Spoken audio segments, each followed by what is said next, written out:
इस प्रयोग के लिए हमें चाहिए एक पासा, एक बटन और एक कार्डबोर्ड जिस पर कि इस तरह से स्नेक की पिक्चर बनी हुई हो। इस पर आप संख्याएं लिख सकते हैं, 100 तक भी, 60 तक, 70 तक, जहाँ तक आपका मन हो वहाँ तक आप नंबर्स इस पर लिख सकते हैं।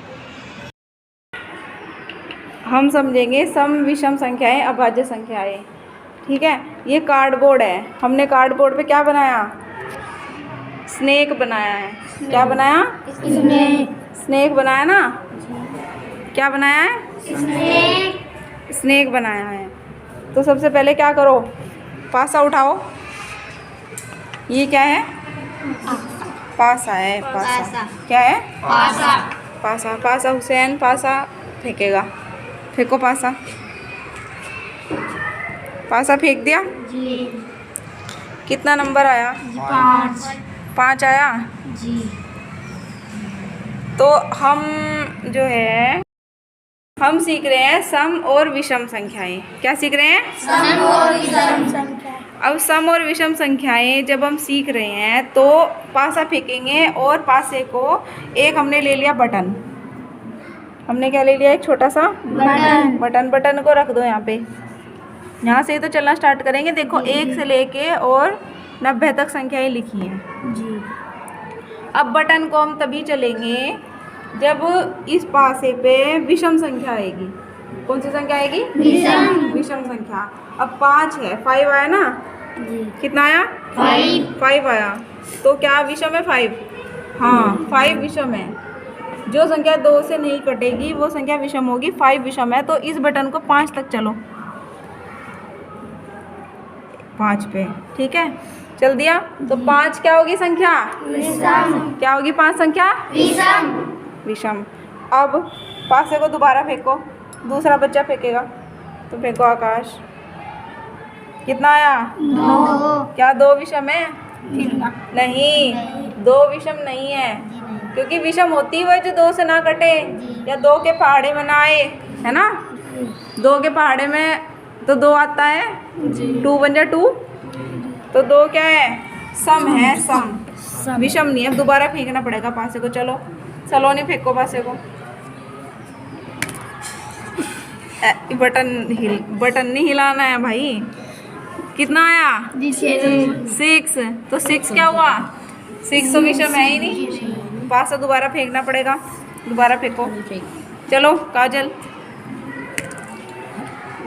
2। फिर से 2 आया। दोबारा से फेंको कोमल। फिर 6 आया। दोबारा से फेंको तमन्ना। 5। कितना आया? 5। अब फिर क्या करेंगे? बटन को फिर चलेंगे। कितना? 5 और चलो। चलो 10। ठीक है। अब क्या करो? 5 आ गया ना। 5 संख्या कितनी थी? विषम थी।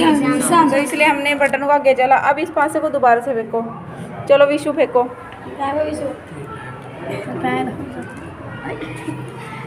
कितना आया? 1। तो 1 विषम है ना जी। तो 1 और चलो।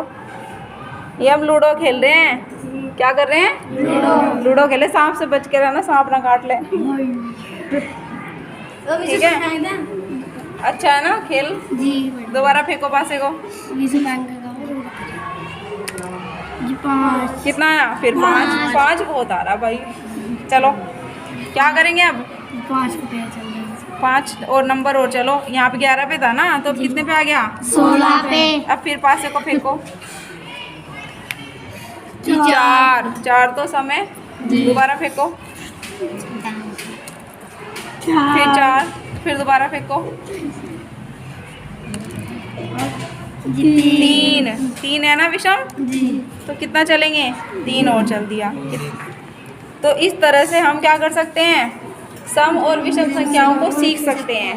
क्या सीख सकते हैं? सम और विषम संख्याओं को सीख सकते हैं। हाँ, समझ में आया ना जी। भाई सम संख्या और विषम संख्या इसी तरह चलते रहो।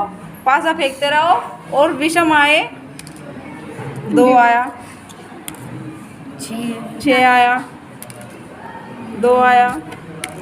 बारी बारी से सबका नंबर आता रहेगा। बारी बारी से हर कोई लूडो खेलता रहो। 2 आया, फिर 2 आया, 5 आया ना, तो 5 फिर चलो। अब क्या, अब इसे उल्टा भी कर सकते हैं हम क्या कर सकते हैं, अब हम इसको यहाँ इसके मुंह पे रख लो जी स्नेक के हैं, यहाँ पे रख लो। अब इसे 500 को दोबारा से फेंको, कौन फेंकेगा, कौन इंटरेस्टेड है फेंकने में, फेंको। 6 कितना आया, 6 अब हम उल्टा चले, हम पहले क्या कर रहे थे, विषम पे चल रहे थे, अब हम सम पे चलेंगे, यानी कि अब हमारा 6 आ रहा है, 6 सम है विषम है, सम है ना, तो अब 6 आ गया हमारा, ये देखो, तो हम 6 चलेंगे, इधर से 6 चलो, आ गया ना। अब फिर पासा फेंको दोबारा, कितना आना चाहिए, सम आना चाहिए, एक सम है विषम, विषम तो इस पे तो हम चल ही नहीं सकते। अब दोबारा फेंको पासा, 2 सम है विषम, तो चलेंगे ना 2, फिर 2, ये देखो, फिर फेंको लूडो को, एक सम है विषम, तो इस पे चल नहीं सकते क्योंकि हम सम पे चल रहे हैं, अब उल्टा चल रहे हैं, सम पे चल रहे हैं ना। अब फिर चलो, 4 सम आया विषम, फिर चलेंगे, चलो, कहाँ पे था पहले, 83 पे, 1 2 3 4 आ गया। तो इसी तरह से हम सम और विषम संख्याओं को समझ सकते हैं। समझ में आया ना इस खेल से, ये खेल किसके लिए है, सम और विषम संख्याओं को समझने के लिए। समझ में आया, सम संख्याएं विषम संख्याएं किसे कहते हैं। अब इसी खेल से हम अभाज्य संख्याओं को भी सीख सकते हैं। अभाज्य संख्याएं होती है जैसे कि 1 3 5 7 जो किसी से नहीं कटती, जो किसी से नहीं कटती। तो अब फेंको, अभाज्य आनी चाहिए, पासा फेंको, एक आ गया, देखो एक अभाज्य है, एक अभाज्य होता है हमेशा, तो 1 चलेंगे। अब चाहे तो 1 से चल लो, चाहे इधर से, तो यहाँ से स्टार्ट कर दो, चलो 1 चलो, 1 चले ना, 1 चले तो 1 पे ही रखो बस, 1 पे चले ना। अब फिर फेंको पासे को, 5 आया, 5 विषम है, किसी के पहाड़े में नहीं आता है, 5 संख्या विषम संख्या होती है, इसलिए 5 फिर चलो, मतलब 5 अभाज्य भी होती है, विषम भी होती है और अभाज्य होती है। हम अभाज्य के लिए खेल रहे हैं ना, तो 5 फिर चलो, 5 चलेंगे तो 6 पे आएगा, 1 फिर आ गया, 1 अभाज्य है ना, तो फिर 1 चलो, मतलब तभी चलेंगे जब हमारा अभाज्य आएगा, क्योंकि हम अभाज्य संख्याएं सीख रहे हैं। क्या कर रहे हैं, अभाज्य संख्या सीख रहे हैं। चलो 1 आ गया, 1 अभाज्य है, फिर चलो, अब फिर पासा फेंको, 6 अभाज्य है, 2 से कटता है 6 कटता है ना, तो अभाज्य तो होगा नहीं, किसी से भी कट जाए वो अभाज्य नहीं होगा, 3 से भी कटता है, तो 6 तो अभाज्य नहीं है। दोबारा चलो, फिर 6 आ गया, फिर दोबारा चलो, 1 आया, 1 अभाज्य है, चलो 1 और चलो। इस तरह से हम सम विषम अभाज्य संख्याएं इस खेल से सीख सकते हैं, बहुत ही आसान तरीके से।